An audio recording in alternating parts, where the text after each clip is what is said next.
चौक भरीला माणिक मोती मंडप आकाशाचा, हात जोडून करुण भाकितो उद्धार कर गावाचा.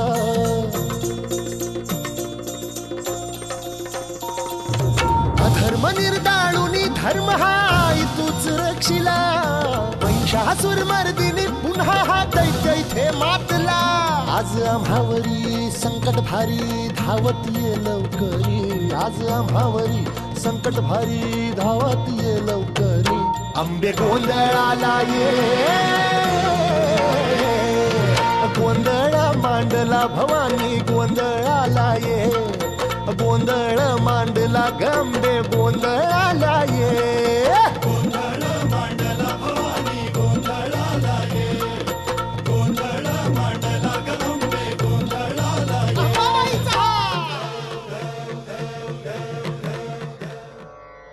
धन्य भाग सेवा का अवसर पाया पाया, धन्य भाग सेवा का अवसर पाया पाया, धन्य भाग सेवा का अवसर पाया. चरण कमल की धूल बना मैं, चरण कमल की धूल बना मैं, मोक्ष द्वार तक आया. धन्य भाग सेवा का अवसर पाया पाया, धन्य भाग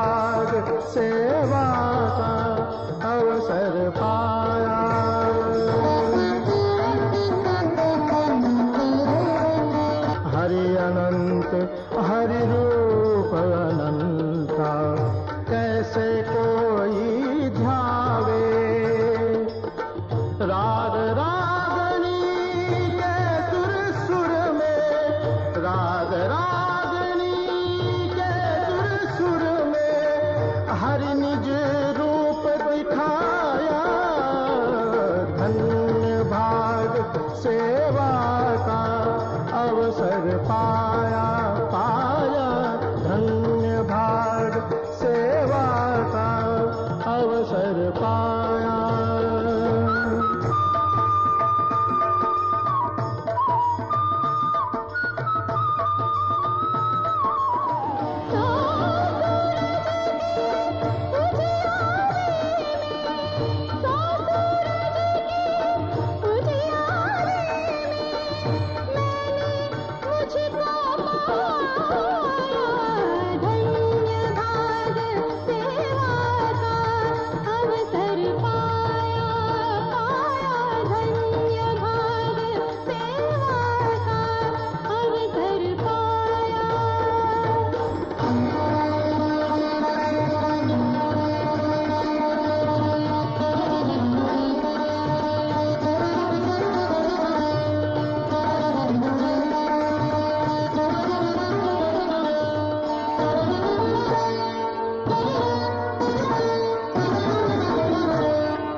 चौक भरीला माणिक मोती मंडप आकाशाचा, हात जोडून करुण भाकितो उद्धार कर गावाचा।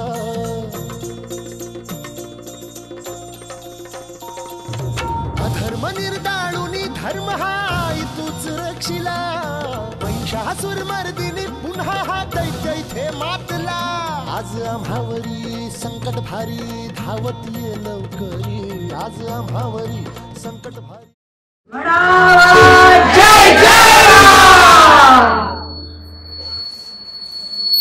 असा ब्रह्मांड भेदून आवाज गेला पाहिजे आणि मग खोकला आला तर चालेल। हे सांसारिक खोकल्यांना कंटाळा करा, त्याचा घृणा करा, तिरस्कार करा। हे सांसारिक खोकले, सगळं वातावरण शांत झालं की अस्वस्थता असते आणि मग तेव्हा असं होतं। गजर करा, देव मस्तकी धरा, अवघा हलकल्लोळ करा, जगायचं तर ह्याच्यासाठी। राम श्रीराम सुंदर ध्याती मा महेश्वर, सिंहासनी रघुवीर अंकी सीता शोभली, हे बघण्यासाठी करा। असं बोलचत जगून आपल्या आपल्या कुटुंबावरती जगून त्याचा उपयोग नाही। उत्सव करायचेच एवढ्या करता असतात की आपलं अस्तित्व कळलं पाहिजे, आपलं तत्व कळलं पाहिजे, आपल्यामध्ये नक्की कुठे तो सच्चिदानंद आहे ते आपल्याला समजलं पाहिजे। आपण उत्सवामध्ये छान छान दिसण्याचा खूप प्रयत्न करत असतो, पण जेवढ्या वेळ पावडर असते तेवढ्याच वेळ छान दिसतं, कारण आपल्याला ईश्वराने लावलेल्या पावडरीचा अनुभवच नाही, ती आपण जाणलीच नाही, तिने आपल्याला कधी सोडून जात, ती कायम असते। म्हणून ती एकदा जाणा की त्याने जे दिलंय ते नक्की काय दिलंय। आजचा दिवस खूपच सुंदर आहे, आपल्याला सुंदर भजनं ऐकायची आहेत। आत्ताच आपण एक छान भजन ऐकलं, गोपाळ रे तुझे ध्यान ध्यान लावो मला। असं झालं पाहिजे ना मंडळी की ते ऐकताना आपण संपून गेलो पाहिजे। जिथे आपलं अस्तित्व विरघळून जातं, दुधात साखर विरघळते, सरबतात मीठ विरघळतं, सद्गुरूंमध्ये सेवेकरी का नाही विरघळलं, ते जोपर्यंत होत नाही तोपर्यंत सरबत प्यायचं नाही मंडळ,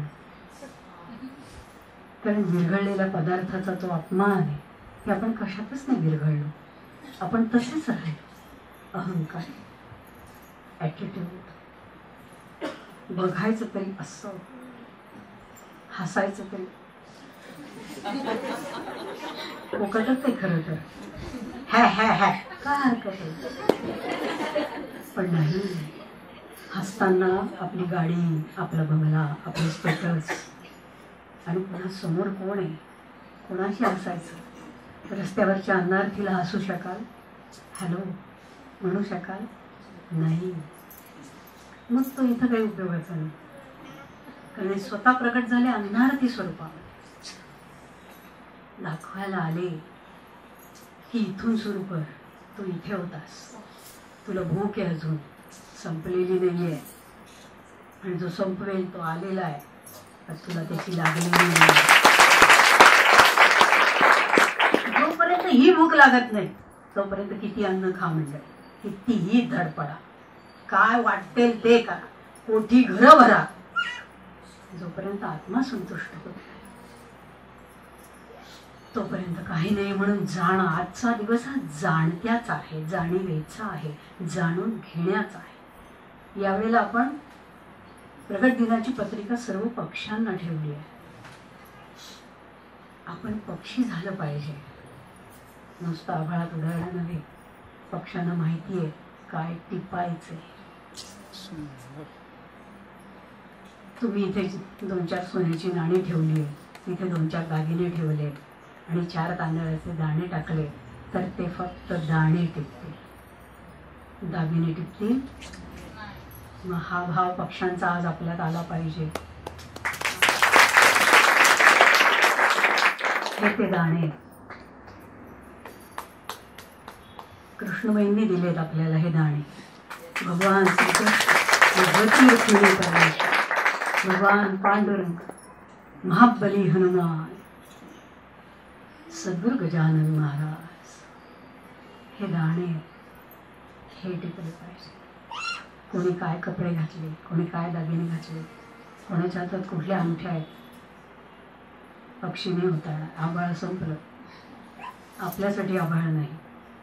दागदागिने घेऊन आभाळात उडता येत नाही. म्हणजे त्याला लागते झेप, त्याला लागतं ध्येय, त्याला लागतं उद्दिष्ट, आणि ते उद्दिष्ट, ते ध्येय, ते घेण्याचा आजचा दिवस आहे. आपण ऐकूया सुंदर सुंदर काव्यांमधून. त्यामुळे आता सूर्यफुलासारखे सगळे फिरतायत, तेव्हा आता या सूर्यफुलांना तिकडं फिरायचं आहे. सूर्य कायम त्याच दिशेला उगवतो जिथे कृष्णबाईंची आज्ञा असते.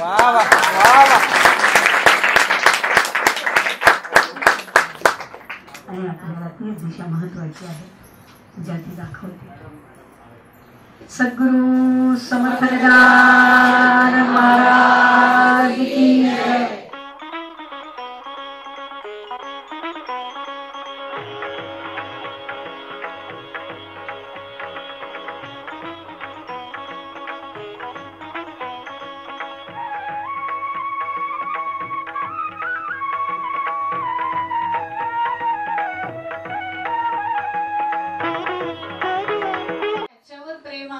त्याचं सर्वांवर.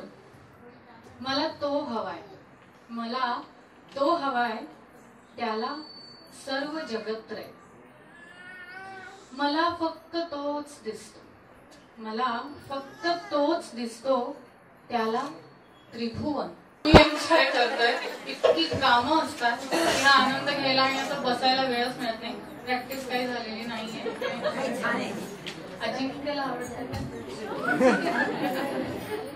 आणि प्रतीकजी आमची नव्यानेच ओळख झाली. थँक्यू. कृता, तुला दिसतंय का खूप कुत्रे, तुला पण सगळ्यांना ओळख.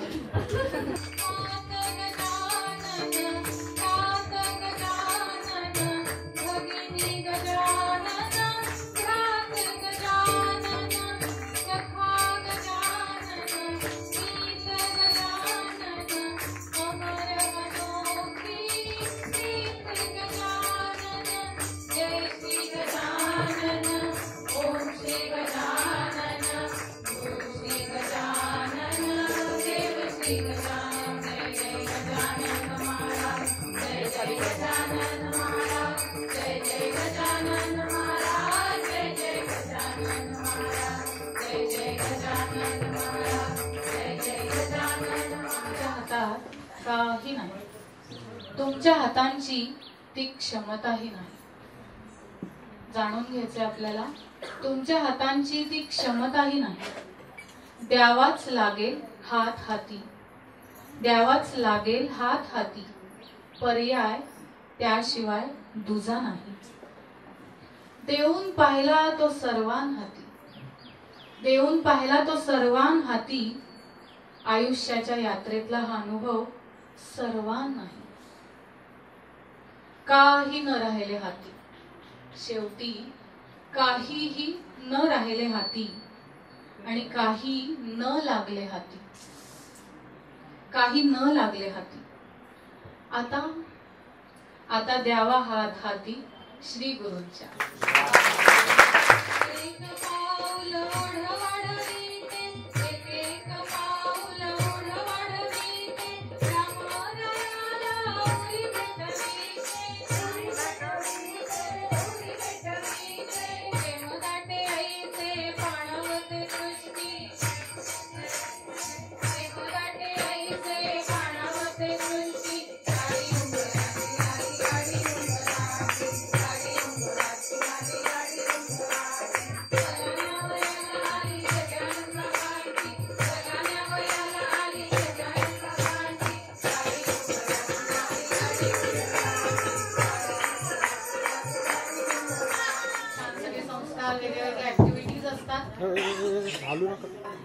तर लहान मुलांना देखील आत्ताच्या वयापासूनच श्रीराम काय, श्री हनुमंत काय ही ओळख झाली पाहिजे.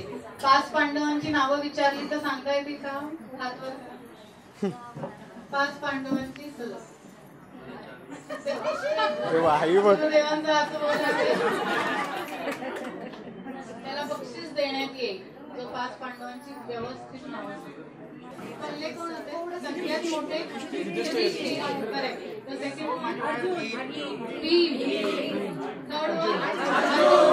मागो मागो प्रतिचिन्ह बक्षीस देण्यात येणार आहे. गुरूंकडून नक्कीच बक्षीस मिळेल. सब छूटे, सब छूटे राम नहीं छूटे, सब छूटे राम नहीं छूटे, उन्हीं चरणन में प्राण. राम राम राम राम राम राम राम. जगत को तब ही है आराम, जगत को तब ही है आराम, जगत को तब ही है आराम.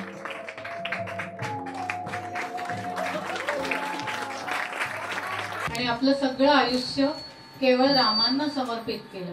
त्यामध्ये पहिले कोण होते? किती मनापासून पाहिले मला कळेल. पहिले कोण होते? दशरथ राजे. दशरथ आपला काका मामा नाहीये. दशरथ राजे की जे राम नव्हते तर त्यांनी आपले प्राण त्यागले. त्यानंतर कोण आलं सांगा? सीतामाई. जसे राम निघाले तसे एका क्षणात सगळं सगळं सगळं संपत्ती राज्य सोडून त्यांच्या मागे निघाल्या. सद्गुरू सांगतात की बदली झाली नवऱ्याची तरी बायका जायला तयार नसतात. आणि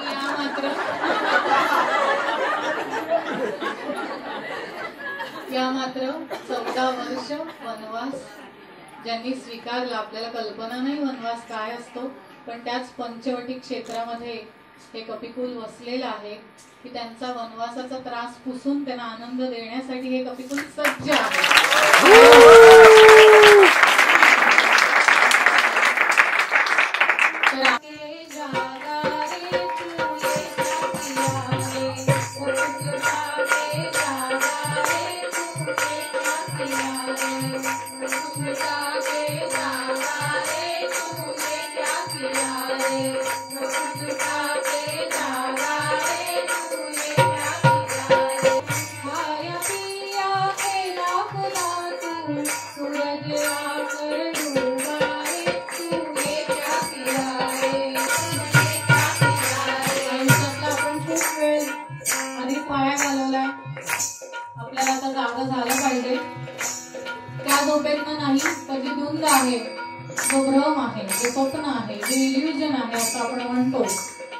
आपण जागं झालं पाहिजे, पण तो पडदा आपला आपला हटणार नाही. आपण या वातावरणात आहोत तेव्हा छान वाटतंय, पण इथनं बाहेर पडलं की ते विसरलं जातं. म्हणून सतत जाग द्यायला सद्गुरू लागतात आणि सतत या दारात यावं लागतं, तरच तो भ्रमाचा पडदा आपला सरकणार आहे आणि खरी जाग येणार आहे. रोज आपण किती वाजता उठतो मनामध्ये आठवा, ती जाग पण आणि मोहातनं आणि भ्रमातनं आलेली जाग पण. म्हणून महाराज म्हणतात, जाग जाग तू जाग मुसाफिर, जाग जाग तू जाग मुसाफिर, जाग जाग तू जाग मुसाफिर, जन्म नहीं फिर आना रे, तू ये क्या किया रे, जन्म नहीं फिर आना रे, तू ये क्या किया रे, सब कुछ लुटा के जागा रे, तू ये क्या किया रे, सब कुछ लुटा के जागा रे, तू ये क्या किया रे.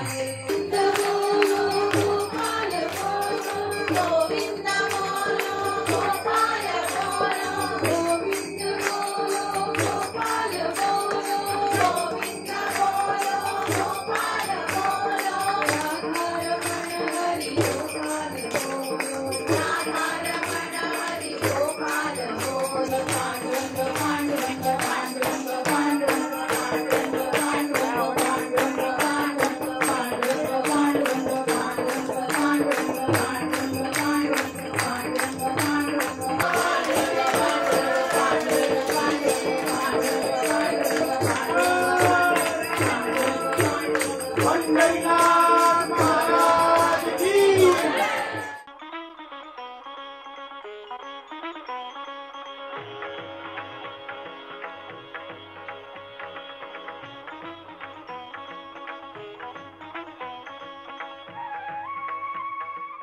जय गजानन. जय गजानन. आणि सगळ्यात आधी म्हणजे अजिंक्यमुळे मी इथे आहे, म्हणजे कारण त्यांनी मंदार सरांना सांगितलं, मंदार सर आमचे डिरेक्टर आहेत, आणि माझा प्रयोग होता नाशिकमध्ये, आणि मंदार सर मला फक्त म्हणाले की तू जाऊन ये एकदा. सो आता असं आहे की माझ्या घरी माझे आई बाबा खूप करतात गजानन महाराजांचं, आणि आता मला जे सासर पण लाभलंय तिथे मुग्धाताई सुद्धा, म्हणजे प्रतीकची आई, त्या सुद्धा खूप करतात गजानन महाराजांचं. पण मी सुद्धा म्हणजे मी पण कायम असं म्हणजे मी ते त्या दिवशी कृष्णमाईंना आणि गुरुमाईंना पण म्हटलं की आईने सांगितलं आज प्रगतीने तर आज यायचं मंदिरात, तर मी गेले.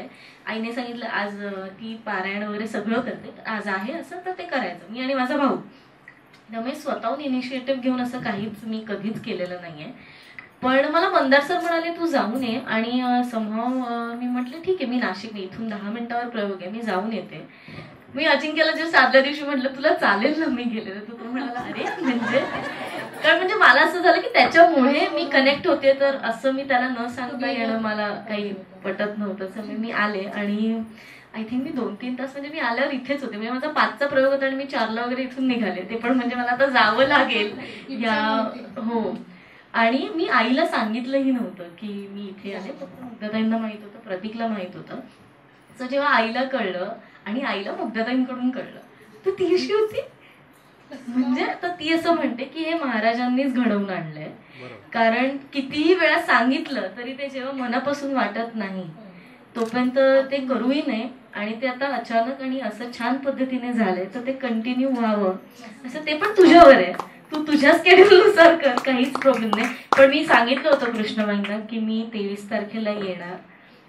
तुम्हाला माहिती आहे माझा काय एक वेगळाच प्रॉब्लेम चालू होता तेव्हा, पण कसं काय झालं माहित नाही, आणि मला काल सुट्टीही मिळाली आणि काल आम्ही राहायला आलो. सो आय थिंक आणि हो आणि एवढं गुरुमाईंशी बोलता आलं. आणि सगळ्यात म्हणजे मला खूपच छान की प्रतीकही आलाय, म्हणजे मी फक्त त्याला एकदा म्हटलं की आपल्याला 23 तारखेला जायचंय, आणि आता त्याचं नवीन काम सुरू होतंय, पण मी त्याला सतत आपलं 23 लक्षात आहे ना ते, तर तो एकदाही काही न म्हणता आणि तो आलाय, ह्याचं मला खूपच छान वाटतंय. आणि माझा भाऊही आलाय. आई बाबा नाही येऊ शकले कारण ते माहीमच्या मंदिरात पूजा करणार आहेत आज, तर आय थिंक ते की मी मिस करतोय. But I am so glad, कारण आम्ही सतत खूप धावत, मी तर खूपच धावत असते सतत, इथून प्रयोग मग शूटिंग आणि येत, त्यामुळे मी स्वतःसाठी असं वेळ कधी आयुष्यात काढलाच नाहीये. सो मला समहाव इथे येऊन म्हणजे मला एकदा असं गोल्डन टेम्पलला जाऊन वाटलं होतं की ठहराव किती महत्वाचा आहे आयुष्यात, दुसऱ्यांदा मला इथे वाटलं त्यामुळे मला जसं गुरुमाई पण काल म्हणत होते की तू जग, सतत दुसऱ्याचं मन जपायची गरज नाहीये, जरा स्वतःकडेही लक्ष दे. सो मी ते आय होप मला ते जमेल. So thank you. आणि मला खरंच खूप छान वाटलं. आणि मला हा थॉट तर खूपच आवडला, जसं तुम्ही म्हणालात की आमच्यापर्यंत पोहोचण्यासाठी, सो कॉल्ड मॉडर्न लोकांपर्यंत पोहोचण्यासाठी अध्यात्माला आता मॉडर्न व्हायची गरज आहे. म्हणजे कोणाला तरी तो ब्रिज कमी करायचा गरज आहे. आणि समजा आम्ही पुढे येत नसू तर तुम्ही आलात. It is such a big thing. आणि थँक्यू सो मच की समहाव आय होप ते आमच्यामुळे, ऋग्वेदमुळे, आता ऋग्वेद माझ्यापेक्षा 5 वर्ष लहान आहे, तोही त्याच्या मित्रमैत्रिणींना सांगेल आणि हे आपलं फॅमिली, आपलं कुटुंब अजून वाढेल.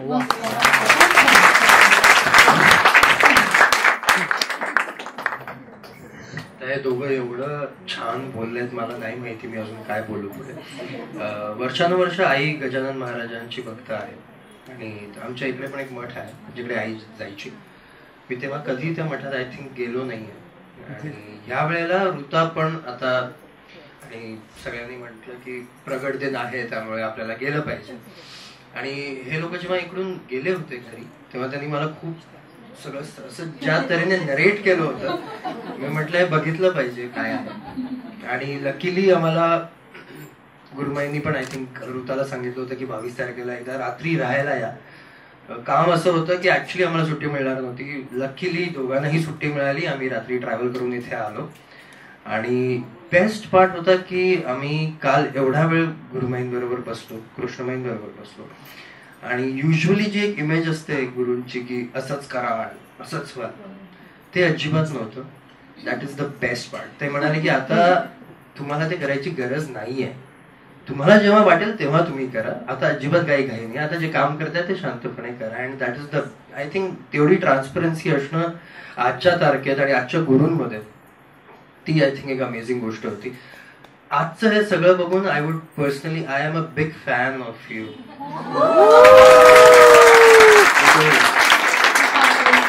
अनबिलिव्हेबल आहे जे तुम्ही सगळं बनवलंय इकडे. काल मी जेव्हा इकडे आलो होतो, मूर्ती मी बघितली. मला नाही माहिती तुम्ही लोकांनी, ऑफकोर्स तुम्ही पण एक्सपिरियन्स केलं असेल, पण मी इथून इथे चालत होतो आणि इथून इथे चालत होतो असं वाटतं ते कंटिन्यू तुम्हालाच बघताय. तर तुम्ही एवढ्या सॉफ्ट आणि एवढ्या छान तरीकेने सगळं काल एक्सप्लेन केलं त्याने रात्री बसून. आणि काही अशा हाय फंडू गोष्टी नाही, खूप सिम्पल गोष्टी आहेत. आणि मी अजिंक्यला पण आणि ऋताला पण आता तेच सांगणार आहे की इथून बाहेर जाऊन ते विसरू नका. Most important. कारण आपण तिकडच्या वातावरणात जाऊन थोडेसे तिकडचे होऊन जातो आणि इकडचं कम्प्लिटली विसरून जातो. मी खूप ऑनेस्टली बोलतो. त्यामुळे समजा आपण ते आपल्या थोड्याशा वैयक्तिक जीवनात बेसिस ठेवला तर त्याचा ऍक्च्युली फायदा होईल. कारण आमचं काम असं असतं की आम्हाला अजिबात सुदबूद नसते, जेवायची नसते, घरी बोलायची नसते. पण आय थिंक थोड्याशा काही बेसिक गोष्टी असतात. आजचं सगळं जनरेशन एवढं कॉम्पिटिशन बेस्ड आहे की ऍक्च्युली काल म्हणाल्यात त्या की त्याला मिळतंय मला का नाही मिळत आहे, त्याच्यापेक्षा तुम्ही कॉन्सन्ट्रेट करा की तुम्हाला काय मिळतंय. आणि I think that is so true. आणि आय थिंक सगळ्यांनी समजा असा विचार केला तर सगळे आपापल्या जर्नीमध्ये खूप पुढे जातील आणि तसंच असलं पाहिजे. आणि thank you so much. And this has been a wonderful experience. Thank you so much. जय गजानन सगळ्यांना. जय गजानन. पहिले तर धन्यवाद, मला इथला एक भाग होण्याची संधी दिली, अशी पण आणि तशी पण. मला मी कनेक्ट झालो जेव्हा कपिकुलशी, तेव्हा विचार एवढाच होता की आपण इतके मित्रमैत्रिणी बनवतो, बाहेर इतक्या प्रकारचे विचार ऐकतो आणि इतक्या ठिकाणी त्यांच्यासोबत त्यांच्यातला एक होऊन जातो. मग कुठले अगदी अर्बन भाषेत म्हणायचं झालं तर क्लब्स, रेस्टॉरंट्स असो किंवा इतर ठिकाणी, आणि आपण एका अर्थी वाहवत जातो. सो ते वाहवत जाणं जर इतक्या सहज आपण ऍक्सेप्ट करतो त्या सगळ्या प्रोफेशन्स मध्ये, इतक्या सहज आपण विसरून जातो स्वतःला, स्वतःचं घरदार आणि तिथले होत जातो, तर एक सात्विक विचार, पीसफुल माइंड आणि एक वेगळा विचार, जो वेगळा वाटतो हेच नवल आहे खरं तर, पण तो वाटला मला वेगळा की हे सगळं किती वेगळं आहे, किती ट्रान्सपरंट जगतात. तर मला असं वाटतं इथलं दैवत्व सगळ्यांमधलं हे की ते ट्रान्सपरंट आहेत आणि असे लोकच पाहायला मिळत नाहीत. मला तरी खूप कमी लोक असे अनुभवायला मिळाले की जे आत जे आहे ते बाहेर आहे. कृष्णमयीचं ते 2-3 वाक्य मी ऐकले होते सुरुवातीला आणि तिथूनच मी इथला झालो. तर मला ते वाक्य नाही आठवत पण त्यातला भाव आठवतो. सो माझं असं होतं की अरे या व्यक्तींसोबत नाही कनेक्ट झालं तर मग काय कनेक्ट झालं. सो मला माझं इतर जग सोडायला नाही लावलं त्यांनी, उलट ते इतर जगात मी आणखी खंबीरपणे एकटा चांगला उभा राहू शकतो.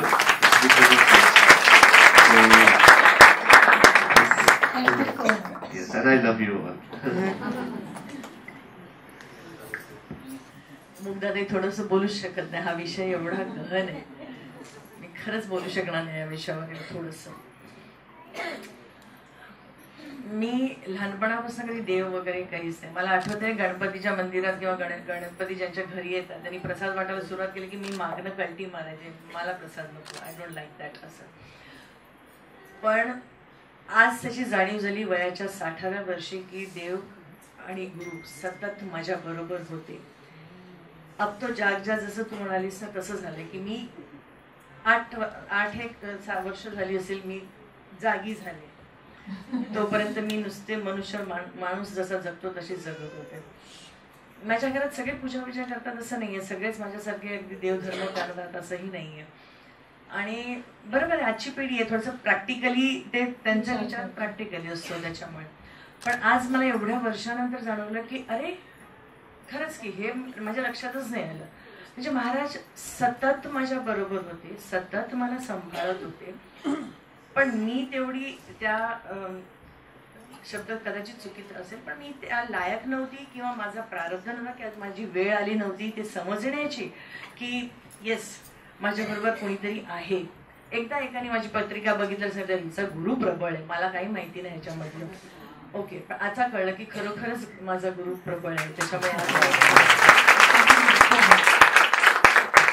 इथपर्यंत पोहोचणं खरंच शक्य नाहीये. महाराज जसं म्हणजे खूप जसं तुम्ही खूप खडतर आयुष्य काढलं तेव्हा कुठे आज तुम्हाला हे मिळाले. सेम एक्झॅक्टली मी पण खूप खडतर आयुष्य काढल्यानंतर आज मला इथे आले मी. आणि मला आज खरोखर इतका आनंद वाटतोय की आम्ही हिंदी इंडस्ट्रीवाले आहोत. माझा मुलगा काय ज्यांनी काम सुरू केलं तेव्हापासून तो हिंदी इंडस्ट्रीवाला, त्याला मराठीचं विशेष काहीच माहिती नाहीये. कारण का मुळातच आमचं सगळं गडबड आहे. माझी आई गोव्याची, माझे बाबा मँगलोरचे, ते कन्नडा बोलतात, ही कोकणी बोलते. मग आमच्या घरात मराठी वातावरण आलं. मग माझं जावई पंजाबी आणि त्यामुळे कुठलंच असं काही आमच्या घरात कास्ट आणि असं सगळं हे नव्हतं. त्याच्यामुळे आमच्या घरात मराठी संस्कृतीत काय शिकवलं जातं, ह्याच्यात काय शिकवलं जातं या सगळ्या गोष्टी कधी डिस्कस झाल्या नाही. प्रतीकचा हा पहिला अनुभव आहे आणि मला अतिशय आनंद आहे की प्रतीकचा हा पहिला अनुभव तो त्याच्या होणाऱ्या बायकोबरोबर एन्जॉय करतोय. सगळ्यात महत्वाचं ही मला जेव्हा प्रतीकने सांगितलं की तो ऋताबद्दल विचार करतो तेव्हा मी हसल्याने म्हटलं की हा महाराजांचा प्रसाद आहे, महाराजांची कृपा जी माझ्या घरी आली आहे, महाराजांनी पाठवलेली माझ्या घरात लक्ष्मी आहे.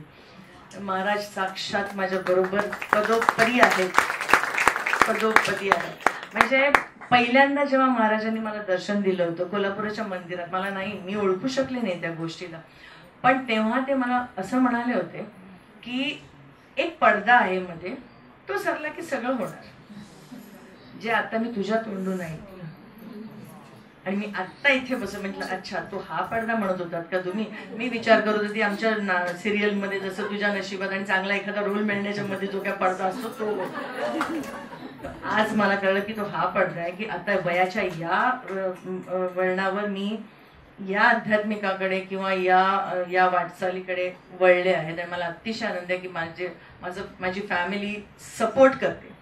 सगळ्यात महत्वाचं माझा मुलगा कधीतरी मस्करीत म्हणायचा मला तर 3 वर्षापूर्वी, आई कुठे विचारायचं असेल ना तर 2000 आई एकतर योगामध्ये असेल किंवा मठामध्ये असेल, 2 घर आहेत आईला असंच.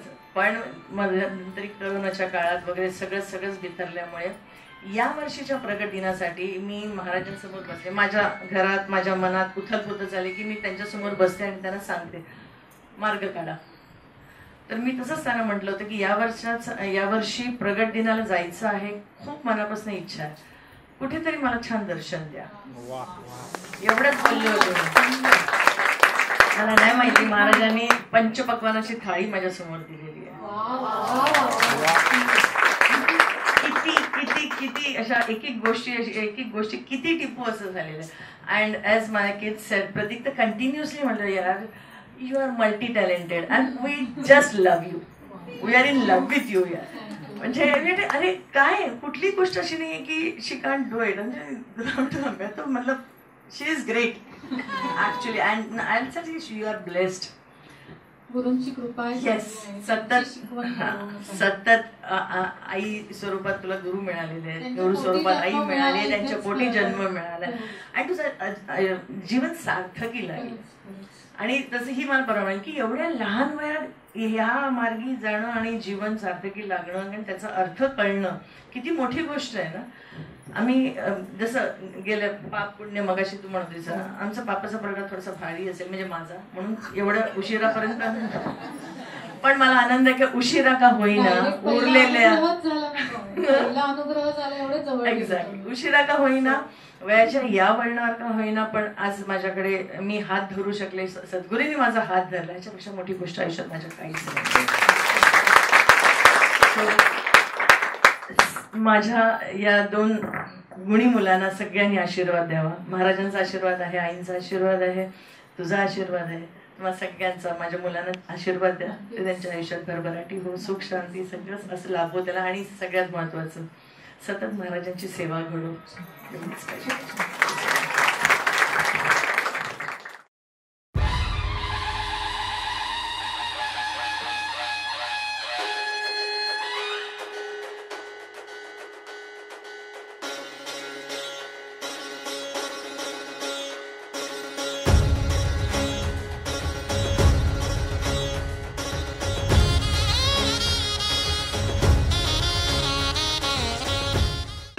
गजानन, श्री गजानन.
गजा वैष्णवांची उभी पंढरी आज नादावली तुझे नाव ओटी तुझे रूप ध्यानी जीवाला तुझी आस गा लागली जरी बाप साऱ्या जगाचा परी तू आम्हाले कराची विठू माऊली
प्रभू रामचंद्रांच्या पदस्पर्शाने पावन झालेले हे क्षेत्र नाशिक, हनुमंतांचे जन्मभूमीचे भाग्य लाभलेले हे क्षेत्र नाशिक, स्वयं महादेव जेथे वसले ते ज्योतिर्लिंगाचे क्षेत्र हे नाशिक, भृगु ऋषी अगस्ती ऋषी ज्या नगरीत त्यांनी आश्रम टाकले ते क्षेत्र म्हणजे नाशिक, समर्थ रामदास स्वामींनी जिथे 12 वर्ष तपश्चर्या केली ते हे क्षेत्र नाशिक,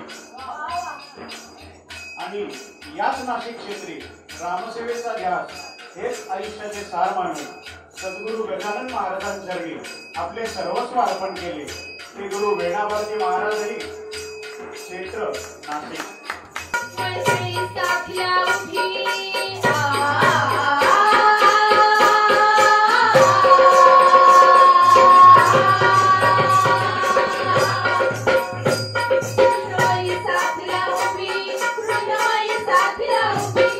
Yeah.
आपण एखाद्या लहान मुलाच्या हातात खेळणं किंवा त्याच्या आवडीचा खाऊ जर दिला, ते बाळ त्याच्यात रमलं आहे, त्याच्यातच ते आनंदी आहे. आणि अशातच जर आपण म्हणालो आई माझी, तर ते लगेच हातातलं सगळं टाकून आपल्या आईला बिलगतं. त्याला असं वाटतं आपल्यापासून आपल्या आईला कोणी वेगळं करेल का काय. पण आमच्या मैत्रिणी तसं नाही हा. त्यांना जर कोणी म्हणालं आई माझी, तर त्या म्हणतात हो आई. आणि म्हणूनच गुरुदेवांचा सहवास आज तुम्ही आम्ही घेऊ शकत आहोत. नाशिककर, पुणेकर, ठाणेकर, पनवेलकर, बदलापूरकर, कोकणवासी अशा कितीतरी गावांची नावं घ्यायची. आणि अशा सगळ्यांना थोडा थोडा वेळ त्यांनी त्यांची आई दिलेली आहे. आणि लोकहितार्थ, जनकल्याणार्थ असं ती दिलेली आहे. तसं पाहिलं तर आईशिवाय दुसरं कशातच त्यांचं मन रमलंच नाही. कारण जेव्हा निवृत्तीच्या पोटी विरक्ती जन्म घेते ती कृष्णमयी होते.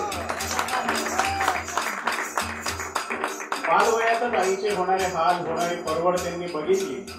तसा त्यांनी निश्चय घेतला की स्वतःच्या पायावर उभी राहून आईचं दुःख हलकं करेल. एवढ्या बालवयाची समज आली तरी कुठून. पण बालवयातच सर्वसामान्य नसलेले काही गुण त्यांच्यात दिसून येत होते. आपल्या सवंगड्यांना एक धागा सुखाचा किंवा तत्सम असे काही गीतं अर्थ जाणून त्या म्हणायला शिकवायच्या. आणि जेमतेम 10वीच्या सुट्ट्यांमध्येच त्यांच्या करिअरला सुरुवात झाली.